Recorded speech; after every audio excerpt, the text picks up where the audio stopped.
On Larry King Now, Botch stars Dr. Terry Dubrow and Dr. Paul Nassif. When you come to Paul or I, you're coming to us because you've had a disaster. 85% of my practice is out of the state, and 50% of those are out of country. Plus, we're seeing some of these patients come in with these very filtered, non-realistic expectations on what they've done, and it's unhealthy. It's all next on Larry King Now.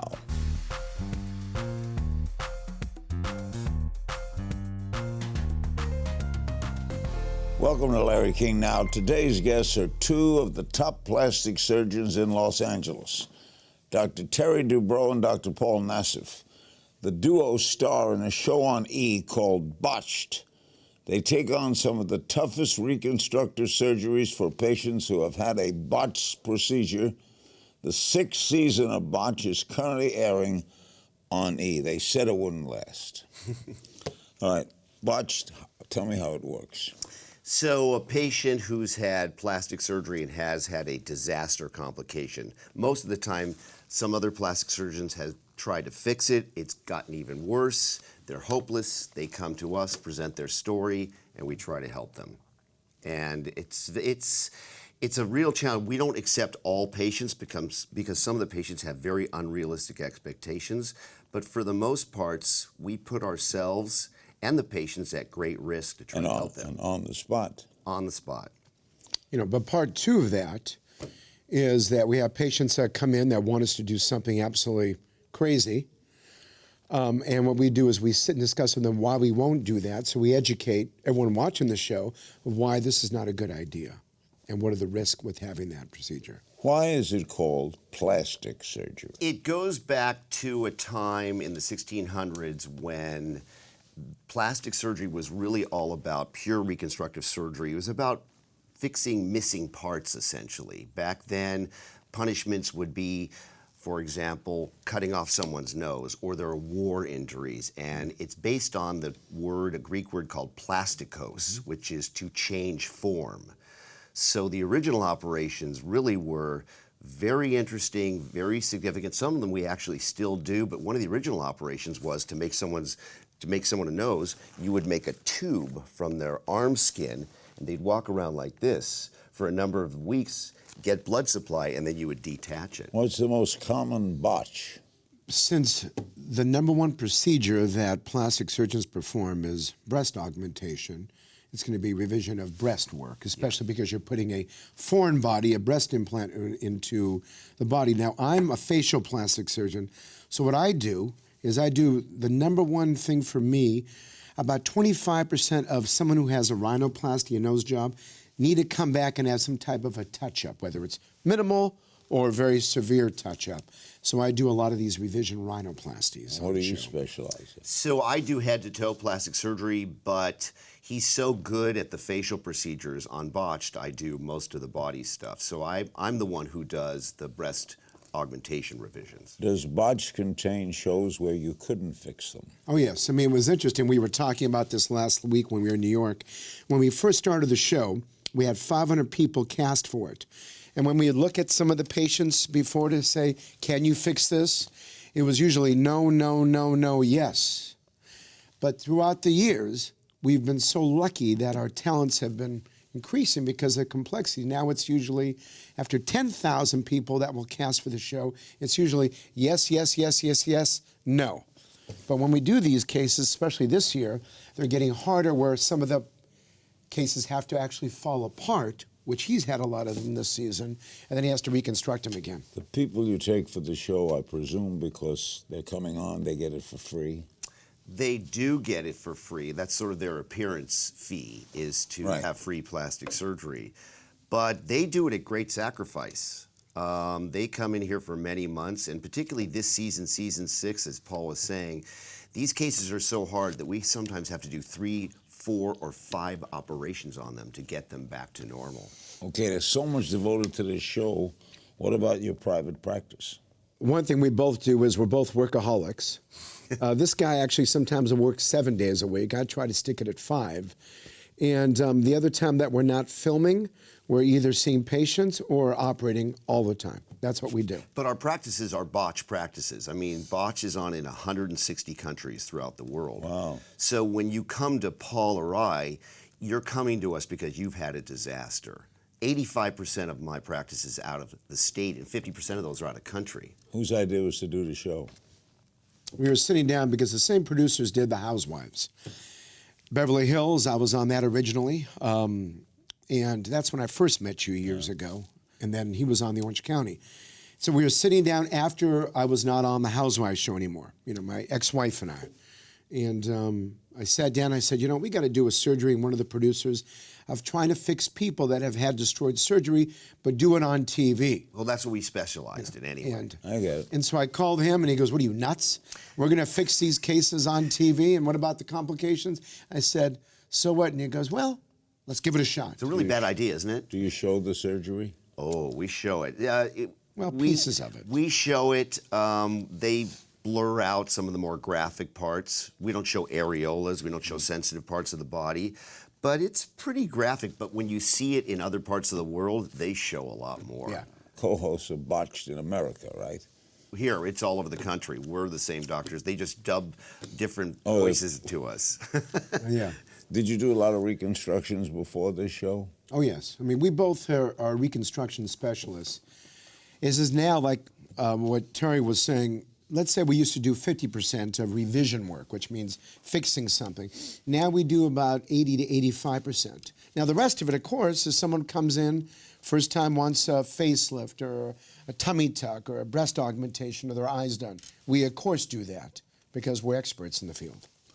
Is it common for doctors to botch plastic surgery? Ooh, that's a good question. It's a great question. We actually didn't like the name Botched initially. Great name. It is. It was actually called Nip-Effed, if you know what I mean. Initially, that was the working title. When they changed it to Botch, because the advertisers didn't like Nip-Effed, we didn't like it initially because it implied that the doctors did something wrong. And that isn't really the case. Plastic surgery is as serious as any other type of surgery, heart surgery, cancer surgery, and it has complications that naturally occur even when you do it perfectly. So, you know, we didn't really like the name Botched. So it's a very serious game, surgery is, and it comes with complications. So some doctors screw it up. Some doctors are not board certified and they're playing with this type of surgery. Maybe take a course for a weekend and do the breast augmentation. Some doctors are excellent and have complications. And that's what happens with all surgery. How do I know what doctor to pick? That's a good point. In general, you always want to go to a doctor who's trained in the procedure that you're going to do. The only way you can find that out is if they're board certified in that specialty. In Paul's case, it's the American Board of Facial, Plastic, and Reconstructive Surgery. In my case, the American Board of Plastic Surgery. I recommend any other board certification is not real. It's not part of the American medical specialties of board certification. What's the #1 plastic surgery procedure? Breast? Breast augmentation. And 2, it's lipo. 2 is liposuction. 3, it's rhinoplasty, nose jobs. What percentage men and women? Okay. I would say, I'm going to shoot this one. I'm going to say, well, for face work, I'm going to say 80%, 75% women. Yeah. The rest men. Yeah, obviously breast augmentation, except for Paul, it's 100%. When we come back, Doctors Dubrow and Nassif on how Instagram and social media has affected their profession. Make sure to see them on the E! Show Botched. Season 6 is out right now. We'll be right back. They're the co-hosts of Botch, Dr. Terry Dubrow and Dr. Paul Nassif. You each have your own expertise, so you don't conflict, right? All right, what do you make of social media, putting a different kind of pressure on people, forcing them to look better, bringing more business to you? What's the effect of Instagram and all the rest on you? You know, it was interesting. I remember 3 years ago when doctors were starting doing before and afters on social media, for example. And I did that also, as a matter of fact. And I started using that as a way to show some of my before and afters. But in a way now what we're seeing is something that we both coined the term selfie dysmorphia, where patients are taking social media and filtering themselves so much, and now you recently have seen Instagram is actually trying to get rid of some of their filters because they're looking at patients now and they're changing their self-image so much that it's affecting them. And what we're doing is we're seeing some of these patients come in with these very filtered, non-realistic expectations on what they've done. And it's unhealthy. So we look at these patients, we say, listen, this is not realistic. You're not going to get this. And then what happens is this can cause a buildup of anxiety, of being insecure, all kinds of problems. So it's a little dangerous. Instagram, good or bad for business? I think, unfortunately, it's good for plastic surgery business, but it sends the wrong message because there's this expression, FOMO, fear of missing out. I think people look so good in their filters that when you see them, you think, well, I don't look that good. So you start filtering your own pictures, and then you get anxiety because you actually don't look that good in real life. So you say, boy, I better go to a plastic surgeon and get these looks. Selfies. Have people doing selfies and coming in, right? They are. They're taking selfies and they're putting filters on them and then presenting them to the plastic surgeon saying, I need to look like this because this is what people think I look like. It's my new persona. It's my new persona. And so that's what's driving business to a plastic surgeon's office. This look that the created look that they have. Because of this attention on looks. Yes. Do you see many people coming who don't need to come? I mean, frankly, I'd like to pinch the ear back. They're crazy. Yeah, we have a lot of, we'd probably say about 10% of our patients that walk in our office, you might have a different number, come in that don't need what they think. Now, either one, because they're something called body dysmorphic disorder, where they feel that they need to have something done because it looks really bad, but it doesn't. Matter of fact, I had a patient yesterday who came back. Funny thing you mentioned, one ear stuck out just a little bit more than the other ear. Just a little bit, 2 millimeters. She wanted it done. And I said, I won't be able to do a good job. I won't be able to match it. So I don't think you're a good candidate. It happens all the time. Do you turn down patients? I turn them down all the time. In fact, I always say to them, I always start with the negatives. I say, well, how do you feel about scars? A big scar going across your abdomen. Is it really worth a big scar to tighten your abdominal skin just a little bit? I don't think so, and I send them away. But plastic surgeons tend not to do that. What's the toughest plastic surgery to do? Nose jobs. Face. I mean, it's more the nose. Why is the nose such a problem? Because the nose. Nose. Interesting, if you go and have the first time rhinoplasty and you take away a little cartilage from the tip of your nose, it could heal very well, but if you look at those noses from a period of a year to 20 years, something deforms within that nose because of something called three-dimensional healing. It deforms. Now, the second part of what I do is I'll do these noses that have been done 3 times, 10 times. The blood supply to the nose is, we basically say that it's not great anymore. And so I'm at risk of having the skin die many times. We have all seen people. Every day you run into one or two. You say to yourself, why did she have plastic surgery? She looks terrible. The eyes are now lenten to me. It's a familia facta. Who needs that? I'm inventing my own words, but I can't stand when I see it. Well, the best plastic surgery is invisible, right? If you can see it, it's bad by definition. Right. So plastic surgeons need to have a very light hand, and if they don't, they need to get a light hand, Do you work on the psyche, the inside of people as well as the outside? Every patient we work on has to go through a psych evaluation to make sure they're good candidates. And in our practice, we've actually gotten a pretty good radar, a sniff out to see if there's any red flags. So we have to do that all the time, 100% of the time. They co-host Botched. They're Dr. Terry Dubrow and Dr. Paul Nassif. Coming up, we'll get to know the doctors better with a little special edition of If You Only Knew. You don't want to miss this. It's all next on Larry King Now. With Doctors Dubrow and Nassif, the show is Botched. Does any insurance cover it? Plastic surgery. Some of the reconstructive aspects. I do a lot of breast cancer reconstruction, so insurance tends to cover all of that. And some of the nasal airway problems is covered by insurance. What are the rewards of your work? Seeing people look great, is that the reward? When you say look great, I think it's more of a lot of it's the psyche. And when you take a person who's had something destroyed for all those years and you actually can fix them, and they are thankful and they feel good and it's changed their life. That right there, the opportunity that Botch has given us, in addition to our talents of surgeons have increased. So we are extremely lucky to have Botched because we get to do those great things. Okay, are more people getting mini procedures? Oh, yes. Like I mean, sorry. fillers. What is it? Detox, right? What is it? Botox. Botox. What does Botox do? So Botox it is a toxin, and you inject it into the muscles, usually of the. Stop. Okay, this makes me nervous. There we go. Well, but the plastic surgeons use it more than, say, dermatologists. No, they both do. I mean, dermatologists probably not even use it more than the plastic surgeons because they're usually less in a surgery. But the things to stop the wrinkles, to fill in areas of crevices on the face, and now there's more minimally invasive procedures to help tighten things of the body and the face. So that in the next 5 or 6 years, hopefully we'll be using the knife less. Men do it as well as women? It's most popular in men. It's the fastest growing in men. Botox. Botox and the fillers. Men tend to do less surgery and more of what we call the non-invasives. We do a little thing called If You Only Knew. What keeps you up at night? Complications of my own patients because we do such risky surgery. I'm worried it's going to all fall apart. Take it home. I take it home. Paul? big time. Same thing. Take it home. A show that you're binge watching right now. Jack Ryan on Amazon, just finished How it. good is it? It was excellent. Season 2. I just finished The Politician. Ryan Murphy, outstanding, hilarious. Something we should be paying more attention to. My kids.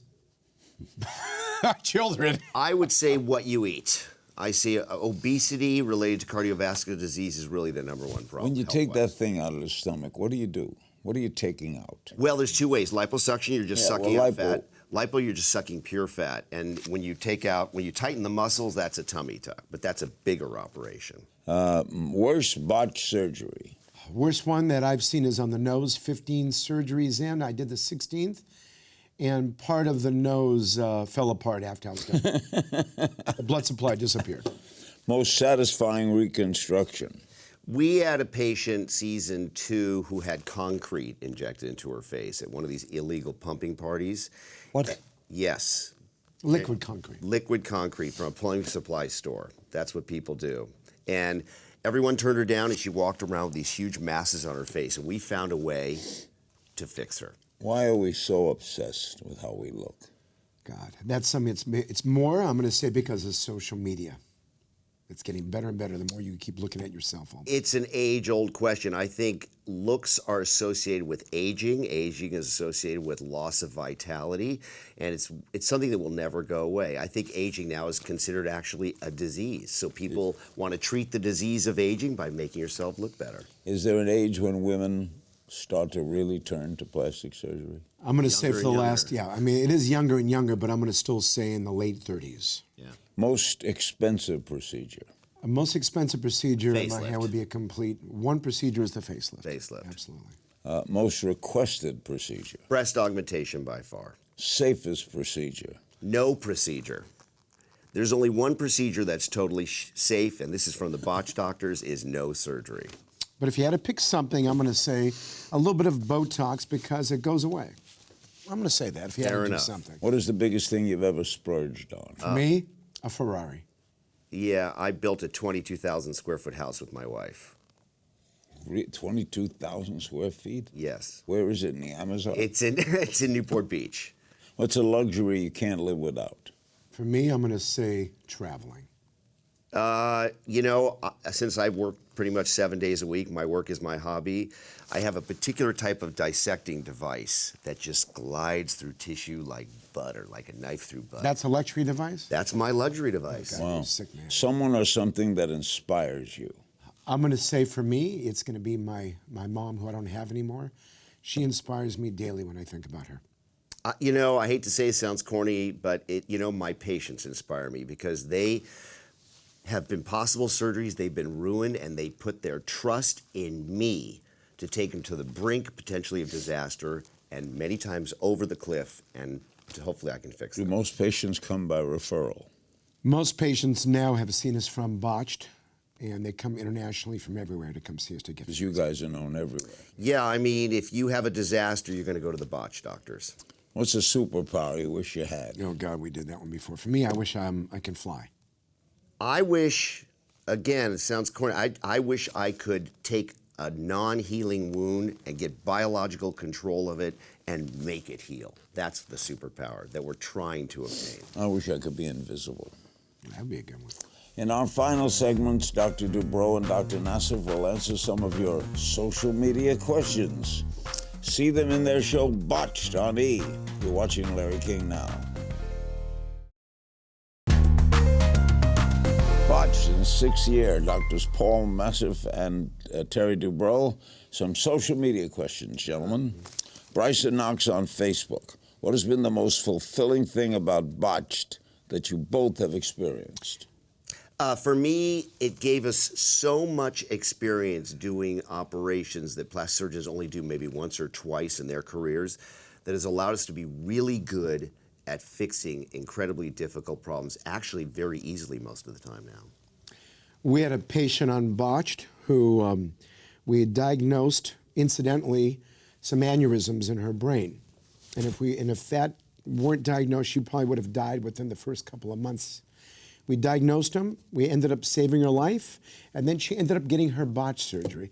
That has been the most satisfying part of it. How could a plastic surgeon diagnose a thing in the brain? The patient had a leak of clear fluid out of one side of the nose. Wow. When we think about that, we think about, okay, and she had trauma in the past. So we think about fluid from her brain leaking out of her nose. So we got a CT scan of her brain. CT scan. That CT scan diagnosed 3 aneurysms, the blood vessels up in her brain. Wow. Jessica Enright on the Larry King Now blog. Each of you, do you have a favorite surgery? Well, I love, even though I do a ton of breast revision surgery, I actually love doing the facelift. For me, it's the most elegant. Hard to do?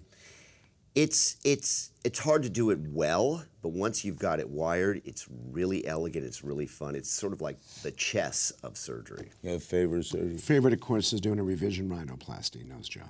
Gina Monroe on the Larry King Now blog. Does being on TV affect your ability in the operating room? Good question. Mm-hmm. It used to. We've all done TV shows in the past. I did a big TV show in the past called The Swan. I was actually on Larry King with the team from The Swan in 2003 and 4. So we've been doing surgery on television for a long time, and we're used to it. The cameras are invisible to me now. Yeah. Absolutely agree.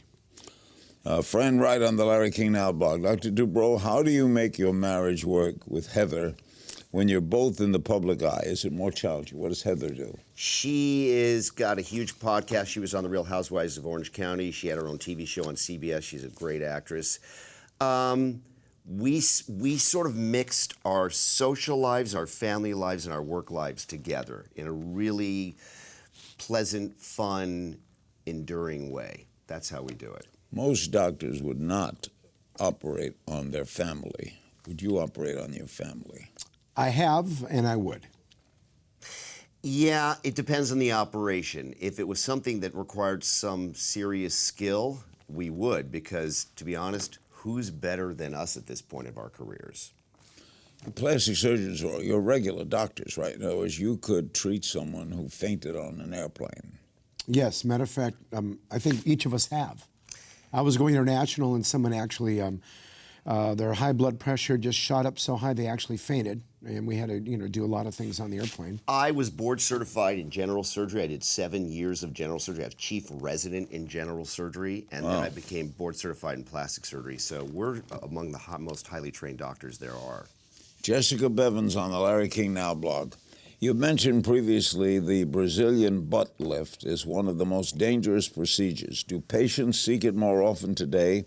And are there certain cases you advise patients against it? I advise every patient against it. A Brazilian butt lift, Larry, is when you take fat from the abdomen or other parts of the body, inject it in the buttock to make it bigger. The problem with that operation is there are very fragile, short vessels in the buttock that if you get the fat into, it goes right into the main blood vessel leading to the heart called the vena cava. If that happens, it blocks circulation to the lung, and it can kill you. And this is why it's the most fatal operation, why it's almost being banned throughout the world. What's the most expensive plastic surgery? A facelift is still the most expensive. The least expensive? I would say injections of Botox or filler are probably the least expensive. When you started, you ever think you'd be a TV doctor? Absolutely not. No way. Did not think we'd be at this point sitting with you talking about plastic surgery. Absolutely not. The last thing on my mind was and let's be honest, face for radio, and I'm not even very good on radio, so no way. Thank you both very much. This was terrific. Thank you. Our thanks to Dr. Terry Dubrow and Dr. Paul Nassif for joining me today for a fascinating conversation. You can see them in season 6 of Botched on E! Be sure to follow me on Twitter at King's Things, and I'll see you next time.